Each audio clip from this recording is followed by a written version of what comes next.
avec quelques discours. Le bourgmestre d'Érezé, M. Michel Jacquet, commencera. Ensuite, M. Bossu, commissaire d'arrondissement qui représente le gouverneur Capras, poursuivra. Nous aurons ensuite un dépôt de gerbes par différentes représentations. Les musiques militaires et hymnes nationaux seront également interprétés. Par la suite, vous pourrez alors, chaque enfant par groupe, nous vous donnerons les détails tout à l'heure, entamer une balade vers le dessus ici d'Érezé et Briscoll, durant laquelle vous allez pouvoir profiter de contes. Donc il y a 3 conteurs qui seront installés sur le chemin, et par groupe vous allez pouvoir entendre des récits, extraits de carnets de guerre, donc de soldats de chez nous.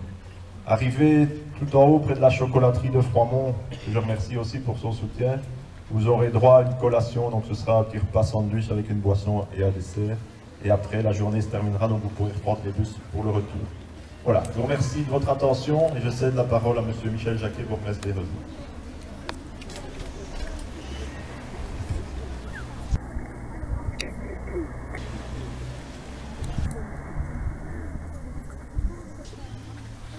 Monsieur le représentant du vice-premier ministre, ministre de la Défense nationale Peter De Crème, Monsieur le commissaire d'arrondissement, représentant Monsieur le gouverneur de la province du Luxembourg, Monsieur le commandant militaire de la province du Luxembourg, colonel Philippe Steyart,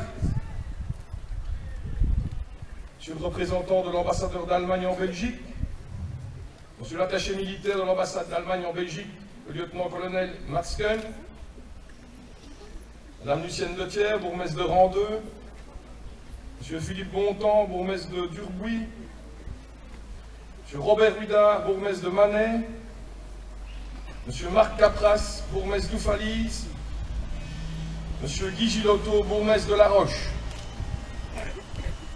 Mesdames, Messieurs les échevins, conseillers communaux, conseillers de l'action sociale des différentes communes,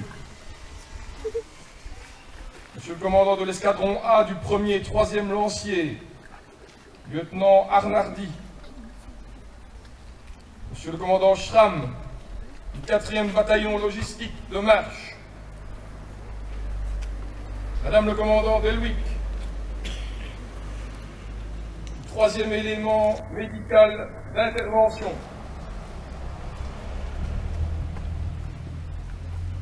Mesdames et Messieurs les membres et représentants des familles des victimes,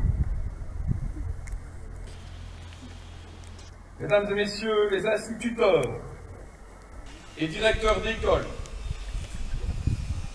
chers enfants, très chers enfants, Mesdames, Messieurs, en vos titres et qualités, chers amis, je voudrais tout d'abord remercier toutes celles et tous ceux qui, de près ou de loin, ont permis l'organisation de cette manifestation. Noël Willem, François Belin, Philippe Bastin et toute leur équipe,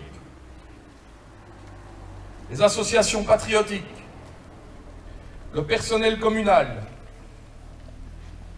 les chemins des travaux, M. Dumont, le service des travaux, le service des espaces verts de la commune, et en particulier Philippe Mathieu, qui a magnifiquement rénové ce monument. Je tiens bien sûr aussi à vous remercier, toutes et tous, pour votre présence à cette cérémonie officielle, au cours de laquelle notre commune, entourée des communes voisines, des unités militaires parrainées, et bien sûr de tous nos écoliers, notre commune qui va rendre hommage à nos victimes civiles, mais aussi, bien sûr, à tous nos soldats, dont les noms sont écrits sur les monuments, au cœur de nos places et de nos villages. Ainsi, en ce chaud mois d'août 1914, la mèche des alliances et des ententes va propager l'incendie qui couvre depuis de longs mois. L'Allemagne remet un ultimatum à la Belgique. Laissez passer pour attaquer la France, ou ce sera la guerre. Le 4 août à 9 h, le roi Albert Ier s'adresse aux chambres réunies et il déclare: si l'étranger, au mépris de la neutralité dont nous avons toujours observé les exigences, viole notre territoire, il trouvera tous les Belges groupés autour du souverain qui ne trahira jamais son serment constitutionnel. Un pays qui se défend s'impose au respect de tous. Ce pays ne périt pas. Hélas, à ce moment précis, la cavalerie allemande franchit déjà la frontière belge à Moulan, près de Visé. Le plan Schlieffen, plan d'invasion de l'ennemi héréditaire, la France, est mis en œuvre. Les Britanniques, garants de notre neutralité, entrent en guerre à leur tour. Vers 10 h 30, le premier soldat belge est tué à Timistère, sur la route Liège-Aix-la-Chapelle. C'est le cavalier Antoine Fonck, éclaireur au 2e régiment de Lanciers, en reconnaissance vers la frontière et qui tente de stopper des hussards prussiens. Il est le premier de 40 000 victimes militaires belges. Le 5 août, les troupes teutones se heurtent à la place forte de Liège et à la ceinture de ses forts. Les troupes du génie ont fait sauter les ponts sur la Meuse. Pour que les troupes du Kaiser puissent franchir le fleuve, il faut à tout prix anéantir les canons enfouis dans les casemates. Ne parvenant pas à approcher les forts, et après des pertes importantes, le général allemand Ludendorff décide le 8 août de faire donner l'artillerie lourde, dont la terrible Grosse Bertha, canon de 420 mm capable d'expédier des obus d'1 tonne à 10 km. Le général belge Gérard Lemans se trouve au fort de Lonsin lorsque le 15 août, un obus frappe directement les réserves de poudre, faisant sauter le fort. S'y trouve aussi un fils d'Érezé, Léopold Crépin, qui repose pour toujours, avec 300 de ses compagnons, sous les tonnes de débris du fort, formant un ultime et triste linceul. Le 16 août, les forces allemandes passent alors la Meuse à Lix et déferlent sur la Belgique. Mais l'offensive allemande a été retardée pendant plusieurs jours, mobilisant des forces ennemies qui auraient été bien utiles dans le mouvement tournant enclenché pour atteindre Paris et gagner la guerre aussi rapidement qu'en 1870. Fin août, la majeure partie du territoire belge est sous domination allemande.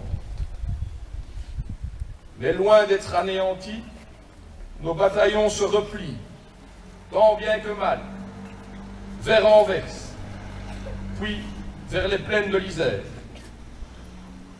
L'armée belge va se cramponner avec bravoure sur ces derniers kilomètres carrés de terre sacrée. Nos soldats s'installent sur une ligne de front de 36 km entre Nieuport et Dixmude. Ils vont résister dans une lutte aussi inégal qu'héroïque, soutenu par notre roi Albert Ier et notre reine Élisabeth. Curieuse coïncidence, outre le centenaire de la Première Guerre mondiale, nous commémorons aussi cette année la signature de la première Convention de Genève visant le droit et la protection des populations civiles et des militaires blessés en cas de conflit armé. L'homme, depuis la nuit des temps, a choisi de régler ces conflits de manière violente. Certains souhaitent éviter les dommages dus au combat.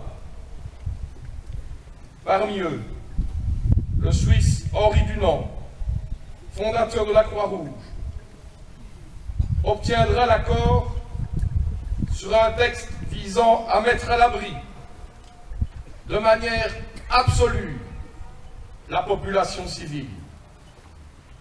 Celle-ci ne doit jamais être mêlée d'une quelconque manière aux empoignades sanglantes. S'attaquer à un civil, c'est commettre un crime de guerre. Cet engagement solennel est contresigné par une poignée de pays, dont la Belgique, et 4 États allemands, la Hesse, la Prusse, le Bade et le Wurtemberg. Tout cela le 22 août 1864. 50 ans plus tard, le 20 août 1914, après avoir violé le territoire belge,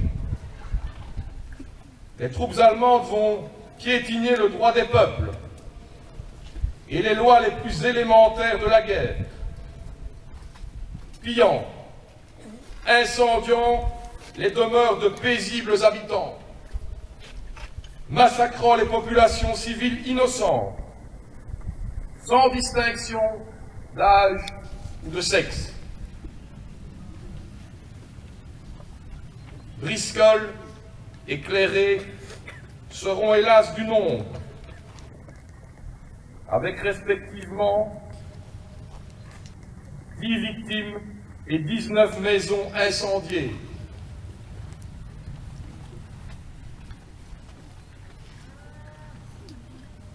Aujourd'hui, une seule question. Comment un simple et sans doute brave soldat saxon est-il devenu, comme ses camarades, un incendiaire et un assassin? Comment une nation, considérée comme un phare économique et culturel, une nation parmi les plus civilisées du monde, une telle nation, comment a-t-elle pu se couvrir d'autant d'infamie? Bien sûr, la résistance farouche de la Belgique est sans doute un catalyseur pour davantage de violence, davantage de férocité. Jamais l'état-major allemand n'a imaginé que cette armée belge, mal préparée, mal équipée, où le service militaire obligatoire n'existe que depuis 1913, avec ces soldats de chocolat, comme les moquait la presse allemande. Jamais l'état-major n'a imaginé que cette armée allait résister de toutes ses forces, et même au-delà du supportable, à la meilleure armée du monde. C'est donc avec une frustration immense que les troupes d'occupation pénètrent dans nos villes et villages. C'est alors une suite ininterrompue d'exactions et d'atrocités. Herve, Visé, Famine, Aulne, Soumagne, Blény, Louvenier, Arscotte, Louvain, Dinan, Argimont, Samré, Grandmenil, Sommeleuse, Riscol, Bléré. J'interromps ici cette liste macabre. La légende des francs-tireurs est créée de toutes pièces afin de légitimer ces monstrueux procédés de guerre, de transformer les victimes en coupables dignes de châtiment. Les généraux allemands et les soldats craignent les francs-tireurs. Et pour eux, chaque civil est un suspect. Les ordres donnés sont clairs. Exécuter les suspects. Terroriser les populations afin qu'elles ne s'opposent pas en retardant ainsi l'avance allemande. Mais de francs-tireurs, il n'y a point. Le moindre incident, le plus futile, et on se convainc qu'ils existent. Le 18 août, mon estimé prédécesseur, le bourgmestre Philippe Delneuville, 74 ans, est hissé sur un chariot et conduit en Allemagne. 2 jours plus tard, le malheureux, exténué et miné par les émotions, décédera au lazaret de Saint-Vite. Il est la victime d'un conseil de guerre qui condamne la commune à acquitter une amende de 10 000 marks, près de 60 000 € d'aujourd'hui, pour des coups de feu qui auraient visé une sentinelle allemande à hauteur de l'hôtel Bellevue au centre des Rezés. L'abbé Victor Maréchal, doyen des Rezés, l'abbé Edmond Marquet, vicaire à Érezé, seront aussi condamnés à mort, mais finalement graciés. Le 20 août, le 106e régiment saxon de Leipzig, appartenant à la 3e armée allemande en route vers Dinan, va endeuiller le petit village de Briscoll, ne laissant que cendres et désolation. Clémentine Ponsard, 35 ans, meurt brûlée dans son grenier, alors qu'elle pensait être à l'abri de la fureur saxonne. Jules Lambert, 28 ans, le greffier de la justice de paix des Rezés, qui était allé porter de la nourriture à son frère dans les champs, est abattu à 200 mètres de la maison paternelle. Et son cadavre est jeté par les Allemands dans le brasier d'une maison en flammes. Arthur Mahouet, 61 ans, paralytique, incapable d'exécuter l'ordre de lever les bras qui lui est donné, est tué à bout portant d'un coup de feu dans la bouche sur le seuil de sa porte. Hubert Orban, 45 ans, son fils Nestor Orban, 19 ans, et son fidèle ami Alexandre Mahouet, 21 ans, périssent dans les flammes.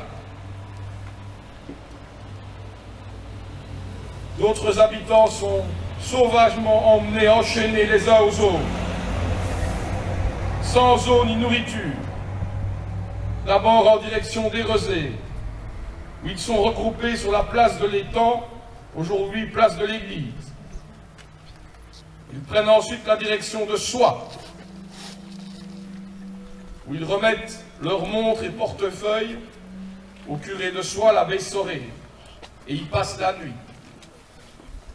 Ils seront ensuite emmenés sur un chariot en direction de Noiseux, puis de Bayonville. Ils arriveront finalement à Heure-en-Famenne, dans la cour de l'école.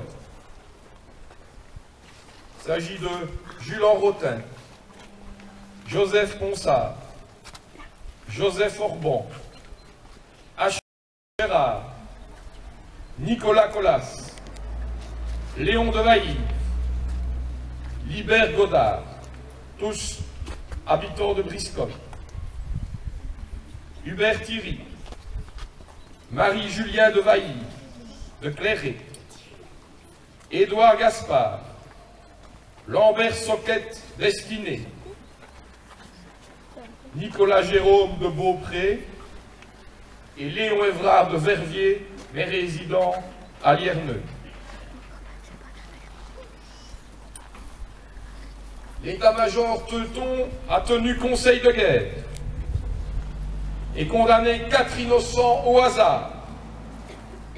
Libert Godard, 67 ans. Léon de Vailly, 28 ans. Nicolas Colas, 68 ans. Et Léon Évrard, 73 ans.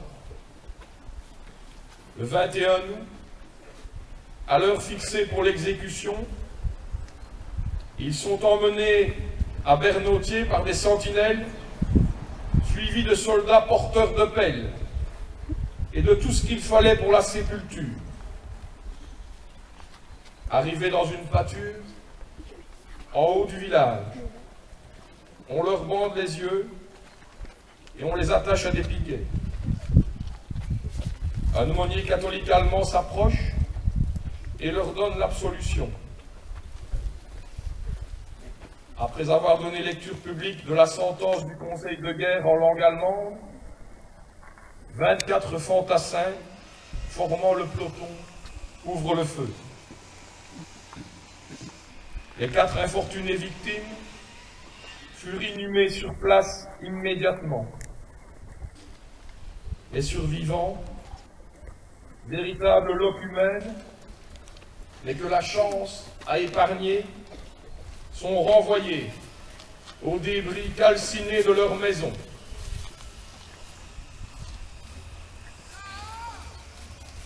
Ce sont toutes ces victimes que nous honorons tous ensemble, des victimes de l'intolérance, de la barbarie et de la bêtise humaine. Fénelon a écrit « La guerre est un mal qui déshonore le genre humain ». Sans nul doute, ces représailles sur les civils ont déshonoré les barbares qui ont commis ces actes abjects. Ils ont causé tant de peine dans le cœur de parents, tant de peine dans le cœur d'enfants. Ils ont brisé tant de fils prometteurs. Toutes ces victimes auraient pu être nos pères, nos mères, nos frères, nos sœurs.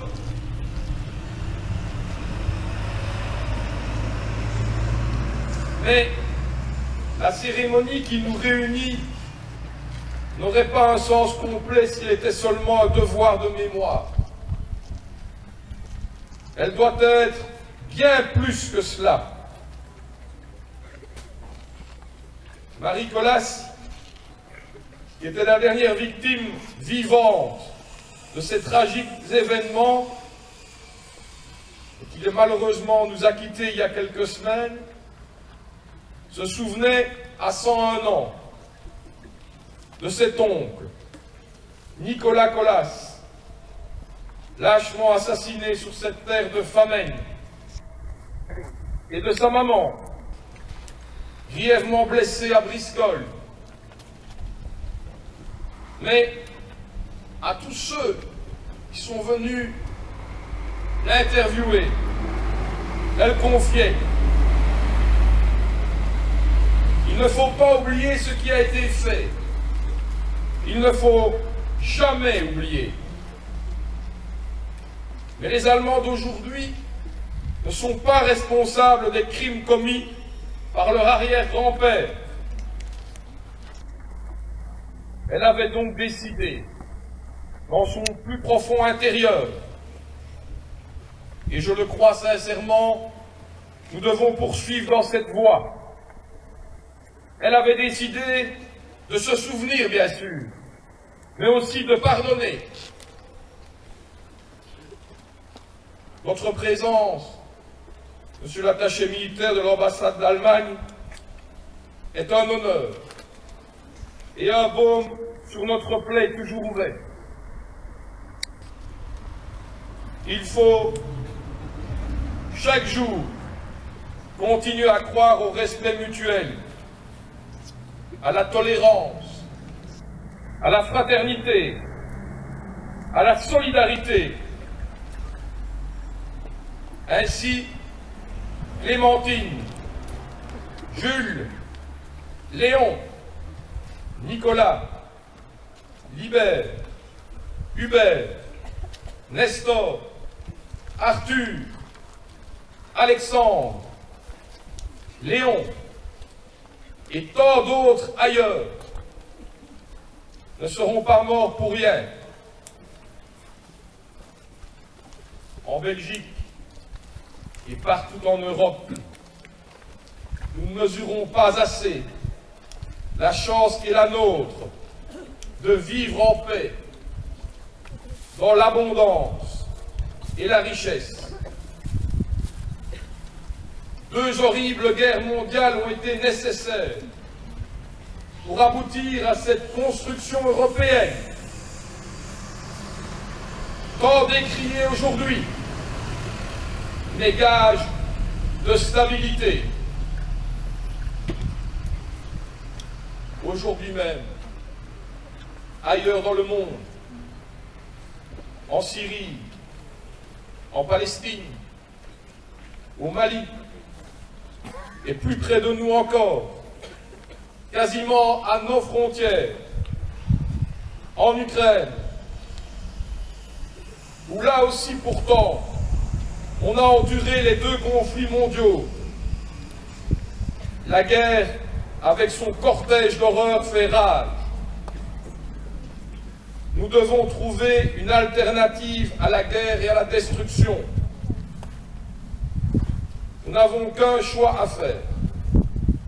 Instaurer la paix ou cesser d'exister. C'est Martin Luther King qui écrivait ces lignes. L'humanité doit imaginer, pour résoudre tous les conflits entre les hommes, une méthode qui exclut la vengeance, l'agression et les représailles. Le fondement de cette méthode est l'amour. Ce sera à vous, chers enfants, très chers enfants, de poursuivre cet inlassable ouvrage pour le bien-être de l'homme et du monde. Je vous remercie pour votre attention.